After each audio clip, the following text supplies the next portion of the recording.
નથી, અમને ઘરે નથી, અમને પાણીની વ્યવસ્થા નથી, નહીં અમને રસ્તાની વ્યવસ્થા.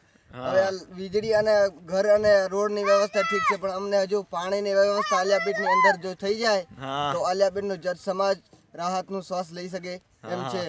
અમે આજે કેટલા વર્ષોથી, અમે નહીં પણ અમારા બાપ દાદાઓ એ મઠ આપ્યા હતા, અમારા બાપ દાદાઓ અહીંયાથી રહીને જ્યાં છે. આજે અમારી પણ આ પરિસ્થિતિ છે. ચલો આજે મારા પણ 16 થી 17 વર્ષ થયા છે.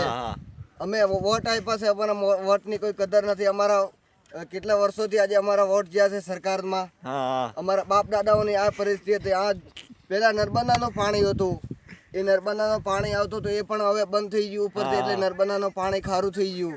નર્મદાનું પાણી કચ્છ, ભુજ અને કાઠિયાવાડમાં નહેરો જતી રહી, એ પણ હવે બંધ થઈ ગયું. એટલે અમને હવે કોઈ રાહત. ચૂંટણી પતી જાય પછી કોઈ વ્યવસ્થા કરી છે? વ્યવસ્થા કરજો અમને. અમારે દર વર્ષે જ આમ લોકો કરે, ચૂંટણી આવે એટલે વોટ લઈ જાય અમારું, અને અમને કહી જાય કે અમે તમને બધી વ્યવસ્થા કરી આપશું. પણ જ્યારે લોકો ચૂંટણી ઇલેક્શન જીતી જાય પછી લોકોને કહી જાય અમારી કદર નથી, બધું જ ભૂલી જાય.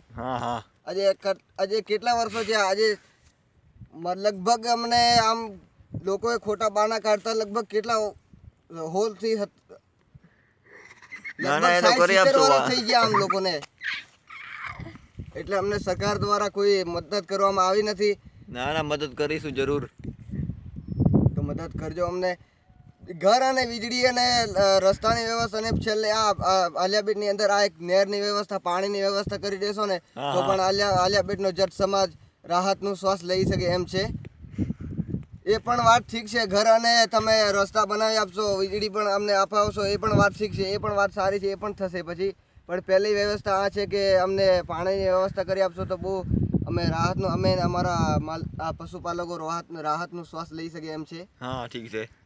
TV9 આલિયાબેટ.